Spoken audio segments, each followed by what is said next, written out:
अमेरिकी राष्ट्रपति Donald Trump ने अभी अभी नए एयरफोर्स वन पर अपनी पहली उड़ान भरी है और वो खुद से काफी खुश नजर आ रहे हैं, भले ही इसके चारों ओर काफी विवाद है। ये विमान कतर का तोहफा था जिसे आलोचक पसंद नहीं करते क्योंकि इससे नैतिक और सुरक्षा संबंधी चिंताएं उठती हैं कि विदेशी सरकार ने राष्ट्रपति को सैकड़ों अरब डॉलर मूल्य की इतनी बड़ी भेंट दी है। लेकिन ट्रंप को अपना नया बदला हुआ बोइंग 747 बहुत पसंद है, जिसमें आलीशान कालीन, लेटने वाली सीटें, लकड़ी की पैनलिंग और यहाँ तक कि सीट बेल्ट्स पर भी राष्ट्रपति की मुहर लगी हुई है। वो अपने नए तोहफे के लिए कतर का धन्यवाद कर रहे हैं। लेकिन विमानन विश्लेषकों का कहना है कि ये विमान अंतर्राष्ट्रीय यात्रा के लिए उपयुक्त नहीं हो सकता क्योंकि इसमें मिसाइल डिटेक्शन सिस्टम और संचार एंटेना नहीं है जो पुराने एयरफोर्स वन में थे। ट्रंप अगले हफ्ते तुर्की में होने वाले नाटो शिखर सम्मेलन के लिए इसे उड़ाने वाले हैं, उन्हें चिंता नहीं है। अब हमारे साथ Matthew RJ. Brodsky, red act strategies के अध्यक्ष और American centre for counter terrorism के चेयरमैन जुड़ रहे हैं। मैथ्यू, आइए इस बारे में बात करते हैं। इस विमान को लेकर नैतिकता से जुड़े सवाल शुरू से ही रहे हैं, लेकिन अब सुरक्षा से जुड़े सवाल भी उठ रहे हैं। हम कहां से शुरू करें? तो हमारे पास एक उड़ता महल है, एक बिलबोर्ड है जो दिखाता है कि अमेरिकी विदेश नीति में विदेशी पैसों के लिए जगह है। दुर्भाग्यवश एक रिपब्लिकन के तौर पर हमने हमेशा ओबामा प्रशासन और बाइडेन प्रशासन की कतर के साथ नजदीकी पर आलोचना की है। लेकिन कतर ने सच में ये समझ लिया है कि अमेरिका में प्रभाव का खेल कैसे खेलना है और सीधे तौर पर राइट विंग इकोसिस्टम को कैसे टारगेट करना है। जैसा कि ट्रंप प्रशासन में देखा गया, कहना दुर्भाग्यपूर्ण है कि इसमें पूरी तरह भ्रष्टाचार है। एक ऐसी व्यवस्था है जिसमें निजी व्यवसाय ट्रंप परिवार के कुछ सदस्यों को हिस्सेदारी दे रहे हैं। चाहे वो कोई व्यवसाय हो जिसे डॉन जूनियर चला रहे हों या आप विटकॉफ्स की बात कर रहे हों, यही स्थिति है। कतर समझता है कि वो अमेरिकी प्रभाव खरीद सकता है और उन्होंने वाकई इसमें ध्यान दिया है।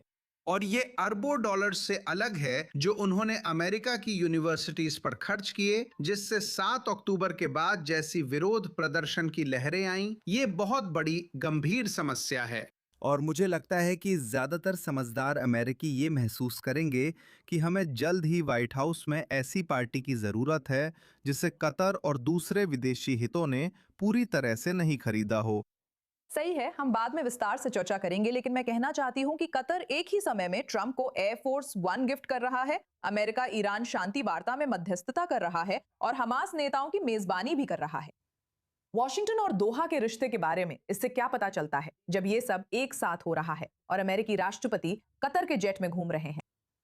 हमसे सौदा किया जा सकता है, यही बात कतर और पाकिस्तान के ईरान से बातचीत कराने पर भी लागू होती है। मुझे लगता है कि इसके घोषित होने से पहले अमेरिका में आम लोगों को ढूंढना बहुत मुश्किल होता जो कहते कि हाँ, कतर और पाकिस्तान निश्चित रूप से अमेरिका के हितों को ध्यान में रखेंगे। तो ये वाकई में एक बहुत बड़ी समस्या है और दुर्भाग्यवश ये इस प्रशासन के साथ बहुत स्पष्ट है क्योंकि ट्रंप कतर के बारे में इतनी तारीफ करते हैं। हम पीछे देख सकते हैं। मुझे लगता है कि यह 2017 था जब ट्रंप ने व्हाइट हाउस से पढ़कर कहा था कि कतर आतंकवाद का एक बहुत बड़ा प्रायोजक देश रहा है।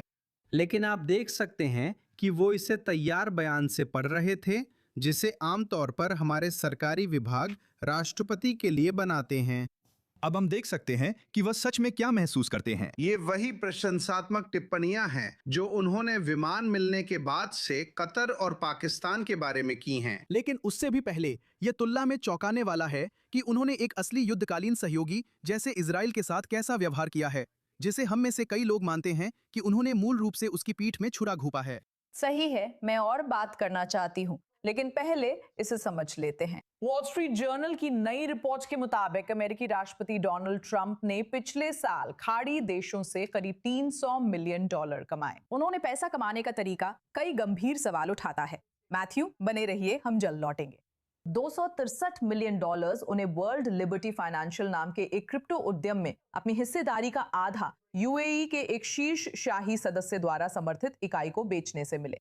बाकी पैसा मध्य पूर्व के डेवलपर्स से आया जो ट्रंप ब्रांडेड टावर और गोल्फ कोर्स बना रहे हैं। और इसके अलावा कुल क्रिप्टो कमाई में $1.4 बिलियन से भी ज्यादा, जिसमें से $635 मिलियन उनकी अपनी ट्रंप ब्रांडेड मीम कॉइन से आए। जबकि अनुमानित 7,64,000 छोटे निवेशकों ने उसी टोकन पर पैसे गंवाए।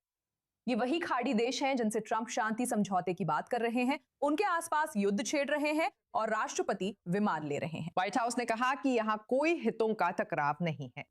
आंकड़े अलग कहानी बताते हैं। मैथ्यू, मैं फिर से आपसे इस पर बात करना चाहती हूँ। आपने कहा कि आप एक रिपब्लिकन हैं और आप जानती हैं ये वही चीज है जिसके लिए आपने कभी डेमोक्रेट्स पर आरोप लगाया था। हम यहाँ एक बिल्कुल अलग स्थिति देख रहे हैं। मेरा सवाल आपसे ये है कि क्या आपको लगता है कि अमेरिकी जनता इन आंकड़ों को देख रही है, इन रिपोर्ट्स को देख रही है, इस नए जेट को शक की नजर से देख रही है या नहीं? मुझे नहीं पता वे अभी ऐसा कर रहे हैं या नहीं, पर राजनीति से जुड़े लोग जरूर कर रहे हैं। जाहिर है इससे मेरे रोंगटे खड़े हो जाते हैं और कई लोगों के साथ भी ऐसा होता है। लेकिन इस तरह के वित्तीय सौदों की समस्या ये है कि इन्हें समझना बेहद मुश्किल होता है। जैसे आपने अभी बहुत अच्छा काम किया, लेकिन यह सिर्फ सतह को ही छू सकता है। ऐसा लगता है कि लूटनिक से जुड़े और भी सौदे हैं, वे प्रशासन का हिस्सा हैं और कजाकिस्तान में कुछ और सौदे सामने आने वाले हैं। कई चीजें हैं जिनकी गहराई से जांच जरूरी है। ये शेल कंपनी उस शेल कंपनी से जुड़ी है जिसमें इसकी हिस्सेदारी है। ये राष्ट्रपति के बेटे या विटकॉफ के बेटे से जुड़ा है, इसलिए लोगों के लिए इसे ट्रैक करना मुश्किल होता है। ये दुर्भाग्यपूर्ण है। पहले हम ऐसी बातों पर बहुत हंगामा करते थे। मैं उसे एक बहुत ही कम प्रतिभाशाली कलाकार कहूंगा, हंटर बाइडन, जो लाखों में पेंटिंग्स बेच रहा है, जो कि मनी लॉन्ड्रिंग की सबसे स्पष्ट योजनाओं में से एक है जो आप कभी देख सकते हैं।